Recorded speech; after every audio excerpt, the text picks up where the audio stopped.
Okay, let's just kind of familiarize ourselves with the with Motion Builder. When you first start this up, you might want to switch the layout. Make sure it's on editing, and switch to the Maya's keyboard shortcuts. And I think you can get to that with the preferences file. Maybe just when you first start off, you usually get that choice between the film box layout, keyboard shortcuts, and Maya's. You can also pick soft homages and 3ds Maxes. It is pretty customizable. Now you have 4 main windows, actually 5 here if you include this navigator. You see the screen here, which has the 3D scene where your mocap is usually placed. You have this character controls and characterization tools, which we'll get to in a later video.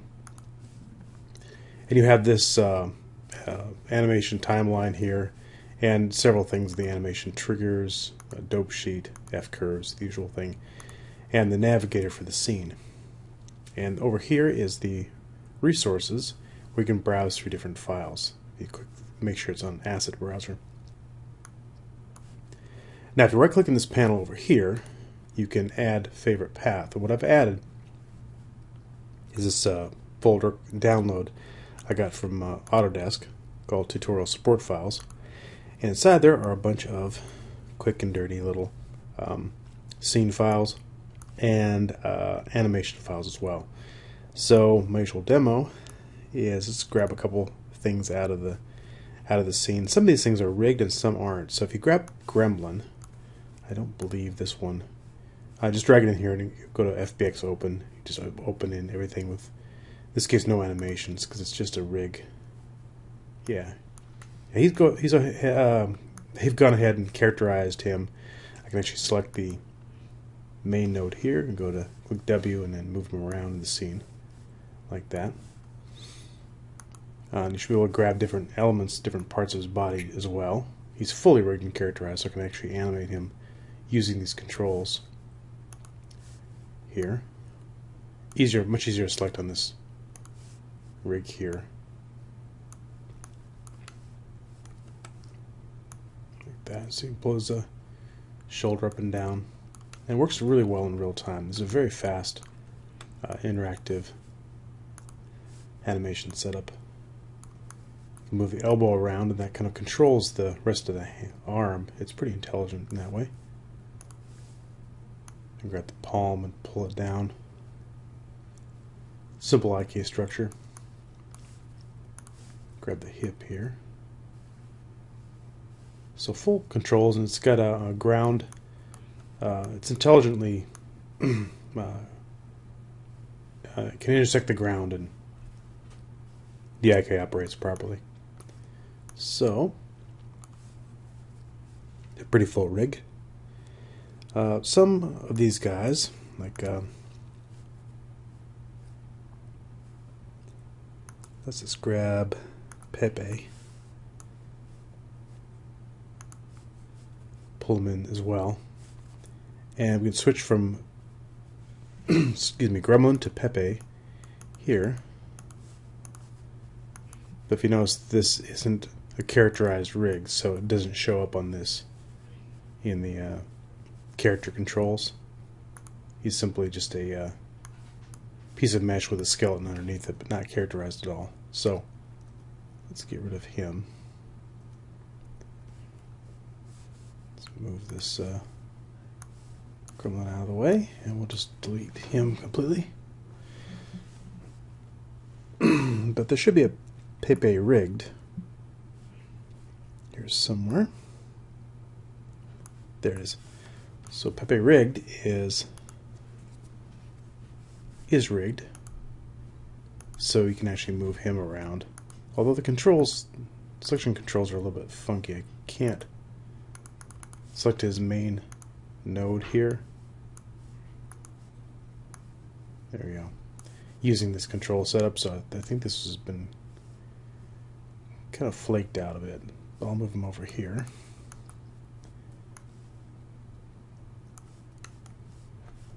But he should have the same level of control as the gremlin. And if you click on these little arrows here, you can actually move the hand controls as well. So you can move the finger controls like this. They should be set up with the IK controls, like that. And they're mostly geared for motion capture. So they haven't really been optimized, I don't think, for this kind of keyframing controls.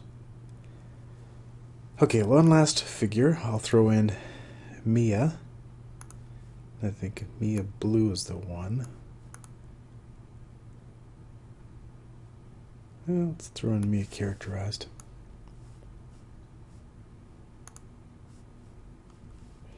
Okay. Click the up arrow to get out of that. And there should be Mia there. Okay, she has not been rigged fully, so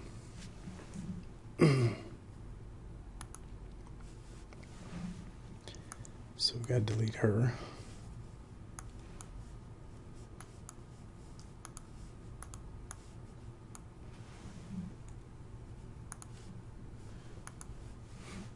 Sometimes if you don't delete the entire figure, you get some jumbled mess of bones here, so it's a little bit of a cleanup process to get it all gone.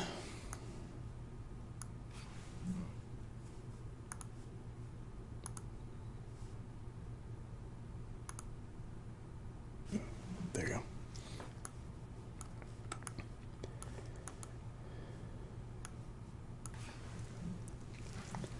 Okay, let's throw in Mia. I think Mia Blue is the actual complete characterized and rigged. Nope, still not there. Oh, Mia rigged, that's it. Once you throw that in there, it's unfortunately very hard to get rid of these characters, so we'll just have to move the gremlin over.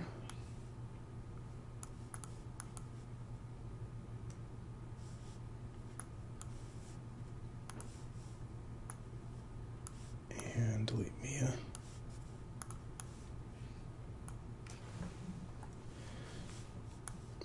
Okay. Yeah, Mia rigged, that's the one.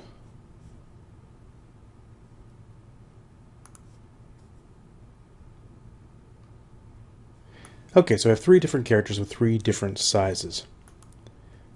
Gremlin, Pepe, and Mia. Let's pull Gremlin over a little further. This way.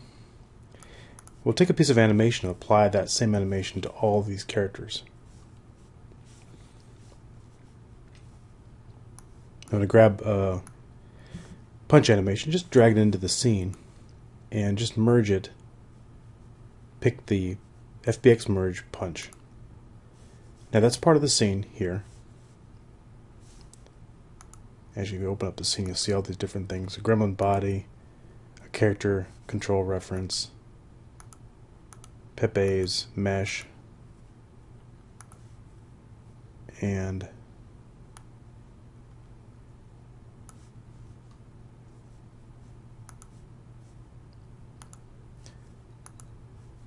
different skeleton sets, lights, materials, poses, and take 1,001 is part of the punch. It's one of the takes inside of the punch sequence. So all that stuff can be seen here in this panel on the left. So we have this punch cycle. Go ahead and hit play. Sort of standing back and taking a few swings. Now we can select any of these characters. I'm going to click on the gremlin first and go to that character's kind of ribbon panel here, this whole menu, and click down, go to source, and click punch guy. Now that character will do the punch. It sends it right back to the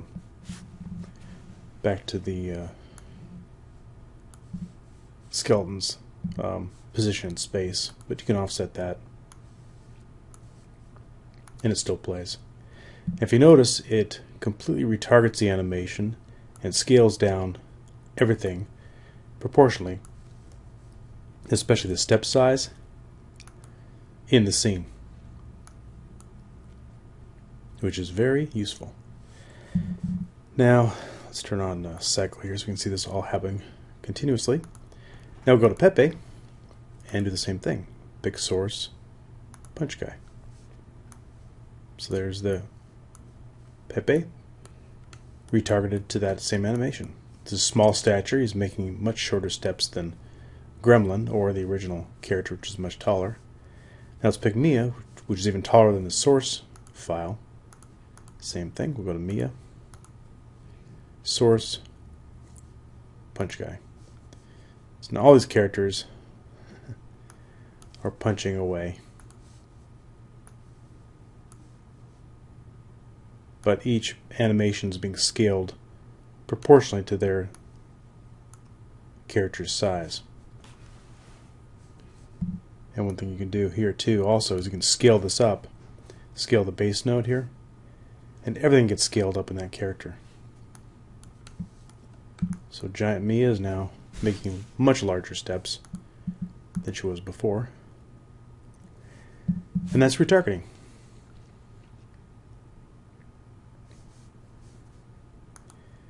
Now if we want to, again, merge in a piece of motion capture, let me go to my files here.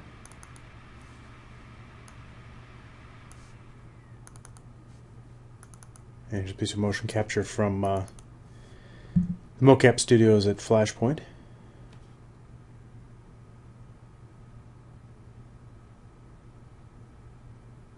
And let's see if we can get that to apply to one of these characters.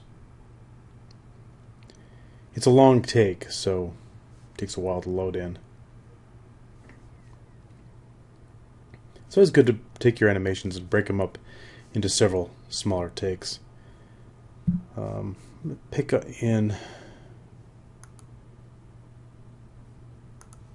a couple different changes you can make. You can pick the faces audio. You can choose whichever elements you want to import.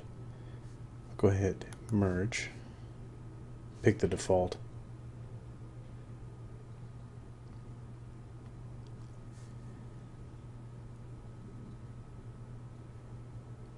And that FBX file that comes in. There's the character doing his own thing.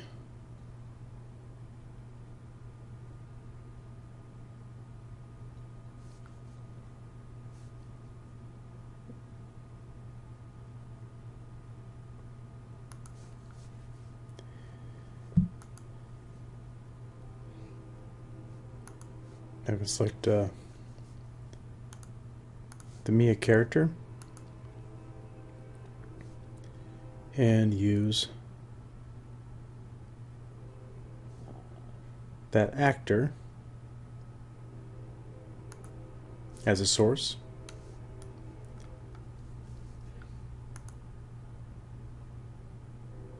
Again, scaling everything properly, although the foot positions are a little bit off on the source object, so it's going to scale that in properly.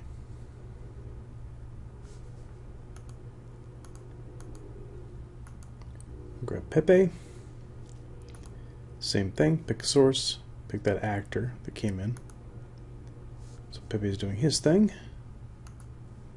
and the gremlin.